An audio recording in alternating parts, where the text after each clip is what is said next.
So I wanted to go into a little bit of detail about Joseph Barbera. He was the guy who hosted the Apalachin meeting in '57, way up in Appalachian, New York. So he's just relegated to that. That's what he's known for. And if you saw the movie, The Raid on Appalachia, whatever it was called, he's portrayed pretty much as a clown. This guy was about as far from being a clown as you can get. He was a killer. Anyway, by the way, you know, nothing against the state trooper who led the raid. He was a brave guy, no doubt about that. But I don't believe for a second he stumbled upon this meeting. I think more than probably what happened is the narcotics people in our government wanted to find out what they were watching. All of them, narcotics were on the rise. Joe Valachi was dealing heroin, and so they wanted to get a better concept: who's who, what's involved, what's going on.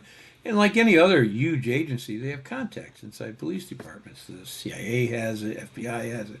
So he was probably theirs. And they said, look, go on in there, bust this place up. Here's your backstory and how you got to hear about it. And let's find out who's there, what's what. And that's probably what it was. That's my opinion, but I think it's based on practices they've used in the past. So Barbera, as I said, he came here from Castellammare del Golfo in 1921. That's in Sicily, 1921. He was arrested for several murders in the area, upstate New York, in the 30s, walked away from each one, including the 1933 strangulation of his rival bootlegger, Sam Wichner. He was never brought to trial for that. Wichner was dumb enough to go to Barbera's house for peace talks, and he was strangled and then dumped. 3 years later, Barbera married Josephine Vivona from Endicott. They had 4 kids, 3 boys and a girl. The oldest boy, Barbera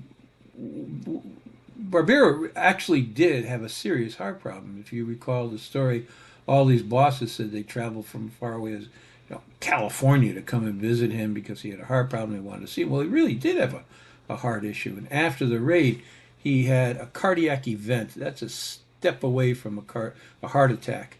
And he couldn't go out to be questioned. And he managed to use that excuse, I think it may have been real, to never get questioned. But so the government said, fine. And they yanked his oldest boy in. And what the hell did he know? He didn't know anything. And they grilled the kid pretty good. So Barbera was convicted of illegally purchasing 300,000 pounds of sugar. Probably used it to make whiskey, I'm thinking. Although I don't know why. Canada was so close. Could have just brought it in. But anyway, that same year he entered into the soft drink distribution business. He didn't manufacture sodas. He distributed sodas. After Prohibition, he gained complete control of beer and soft drink distribution that end of the world, Binghamton, New York. Barbera died of a heart attack on June '59, 2 years later. The house is still there. It has new owners. He was only 53 years old when he died. You can't go up on the property. You can drive by it and look at it, though.